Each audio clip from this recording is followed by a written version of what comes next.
In this short film, I want to introduce some concepts in the philosophy of religion and to start talking about why it is that we might want to study the subject, and perhaps give you a sense of what some of the issues are at the moment in the subject, and perhaps give you some personal reasons for why you might want to engage with it. First of all, let's talk about what the subject actually is and what we mean by the philosophy of religion. Well, what we're doing in the philosophy of religion is investigating religion by means of philosophy. So it's abstract reasoning, logic, and we're attempting to build convincing arguments.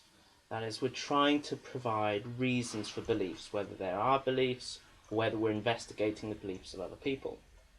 And I suppose it all boils down to the question of whether we can actually prove anything about religious concepts. Could we prove the existence of God or his non-existence? Could we prove that evil and suffering is unnecessary or undeserved in this world, and so maybe that undermines God? Could we prove that there's an afterlife or not an afterlife, etc.? Now, if you're the sort of person who thinks that this is interesting and that it's worthwhile attempting to make some sort of proof for or against religious concepts, then this is probably the sort of thing that you might enjoy investigating.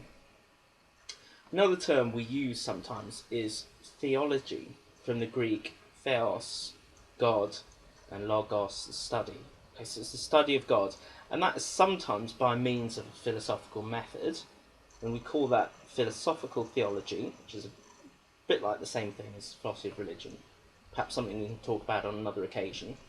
But theology, the study of God, is broader, so it could be studying the Bible, studying the history of religions, could be studying other forms of literature, modern doctrines, etc.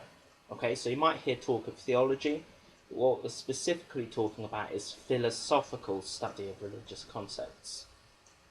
Now, where does this subject come from?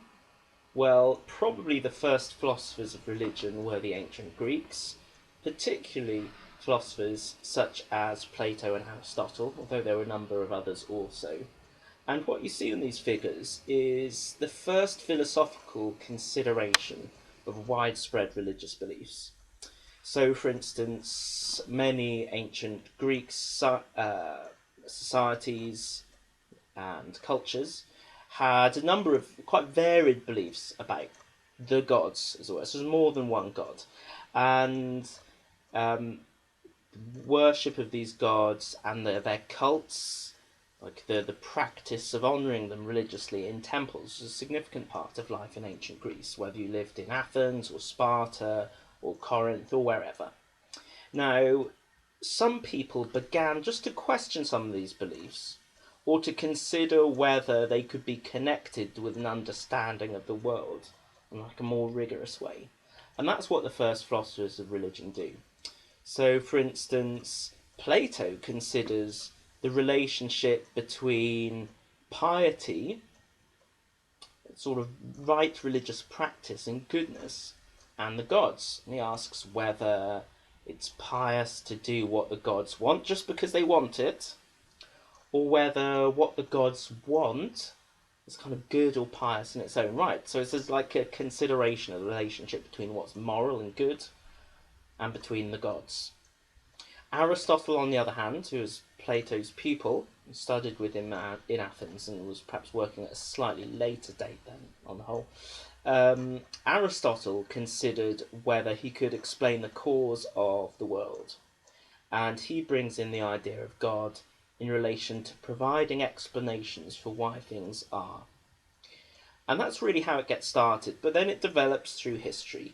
And particularly if you're studying the philosophy of religion in the Western world, perhaps the biggest development is the origins and development of Christianity, bringing with it quite a big change of culture.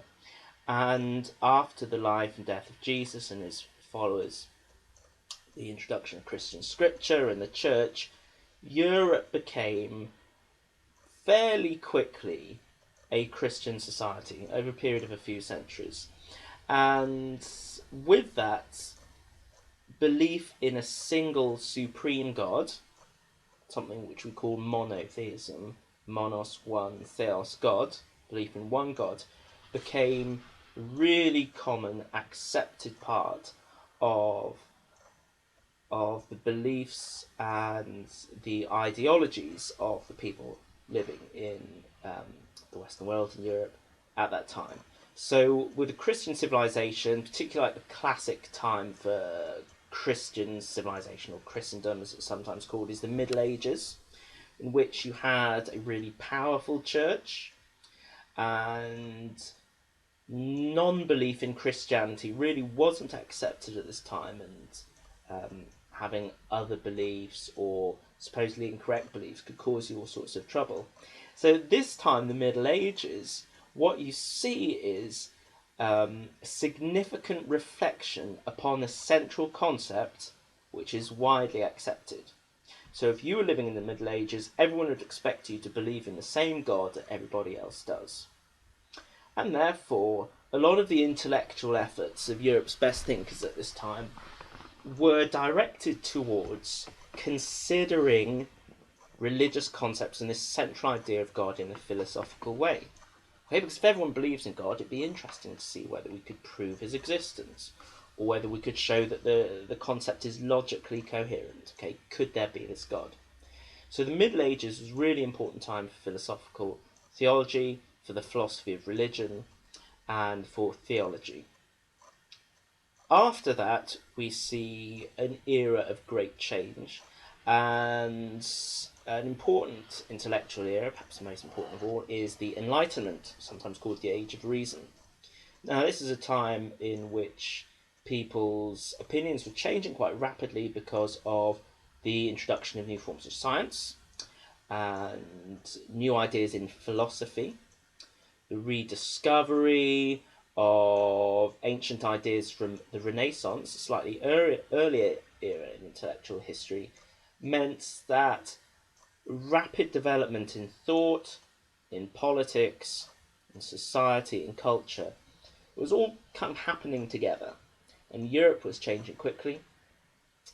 And therefore, this is an era in which people's opinions about all sorts of things, including religion,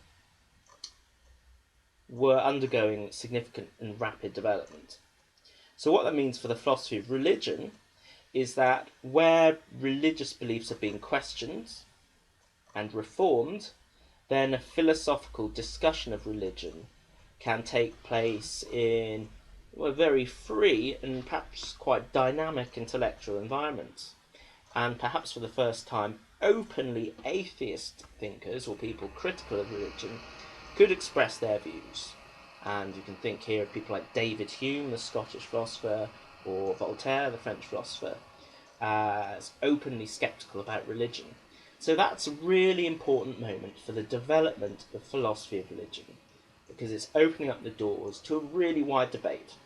And so if you look at the world today, religious belief is not dominant in the Western world in the way that it was in the Middle Ages.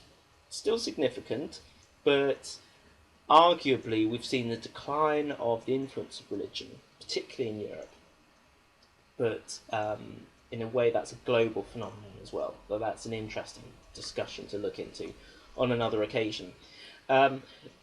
Therefore, religion isn't dominant, it's perhaps up for grabs or up for debate. And some people feel that it should be very influential in our lives today still, but other people, perhaps some people are very famously critical of religion, such as Richard Dawkins or Sam Harris, Christopher Hitchens, etc. So it's actually also socially acceptable today, it seems, to be very negatively critical of religion and to say that it's not just wrong, but it could be a bad influence or something we should do away with. So today, we're in a very interesting situation. That brings me on to the last point of this brief talk about why we should study the philosophy of religion. The first reason, that's perhaps the most obvious one, is you might have personal reasons for doing this. Okay, so let's say, for example, you have religious beliefs, or you don't have them, or you're unsure about them, but it kind of matters to you to investigate this thing. You want to find answers, or you want to at least clarify your thinking. Well, in that sense, this may have something for you, because you may feel that an in-depth study could not only improve your understanding, but contribute something to your life. Give it some clarity, help find some sort of truth about the big questions. Satisfy yourself that there is a God, or as there is not a God, or that when you die you'll simply rot, or maybe you'll go to heaven, or whatever.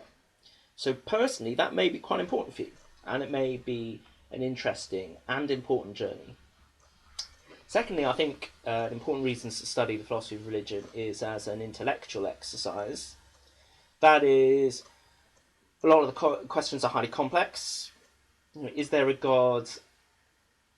That may seem quite a simple question, but when you actually start unpacking it, it opens all sorts of doors to complex issues. What is this concept that we're looking at? What is the evidence? What do we mean by evidence, and what is the nature of the sort of evidence that could be relevant to that question? Okay. Is it possible to have a concept of something that exists outside of the universe? Or must God be a part of the universe? Etc. So every time you open a door to one of these big issues, you'll find quite often a number of other pathways of investigation open. So it's a very rigorous, very demanding subject that raises a lot of difficult questions, not just a few simple ones. And it also forces you to bring clarity to investigation. Because once you really start to wrestle with these issues, you realise that using loose concepts or loose language isn't very helpful. Okay, so say God, well, what do we mean by God? Okay, life after death, what do you mean by that? Is it a spirit, a ghost? Will your body come back? Does your mind somehow float out from your body when you die? Can you clarify the concepts you're using? And then when you've actually worked out precisely what you're talking about, can you find a rigorous way of investigating them? And challenging yourself to be precise, to be thorough, and to really mean what you say and say what you mean is, I think, a really helpful intellectual exercise that you'll get out of this subject. Lastly, one of the key reasons I think there are for studying the philosophy of religion is the importance of this in modern society today. Okay, and that is to say, maybe 15, 20 years ago, you didn't see that much of religion in the media, in the papers, in the news. Now, today, I don't think that's the case at all. I think it's very significant because we are in an era in which there are a number of social controversies to do with religion. Whether that's fundamentalism in terrorism, in making laws in the United States, wearing the hijab in France if you're a Muslim, whether it's about athletes competing in the Olympics during Ramadan. I think ours is an era of people being aware of the importance of religion to the way people live their lives, and some of the conflicts that causes in terms of how we organise society. Another classic example of that would be, say, the faith schools debate. Okay, can you have religion as part of education? So you will find that these questions aren't really just abstract or just sort of fun little games we play. I mean, I think they are quite fun as issues, and it's a curious little puzzle to work out whether we can prove God's existence or not. But it's more than that, because if you can demonstrate God's existence or not, you can show that these concepts perhaps aren't really that clear, or aren't really solid or defensible, that has a huge bearing on how we live our lives socially and how society organises itself. If we can't have a mainstream religious belief that everyone's going to sign up to today in Britain, or in America, or in France, Germany, wherever, then the question rises, well, what should the role of religion be? Should it have a role? What is the future of religion? And so, the philosophy of religion cannot be separated from the world we live in today.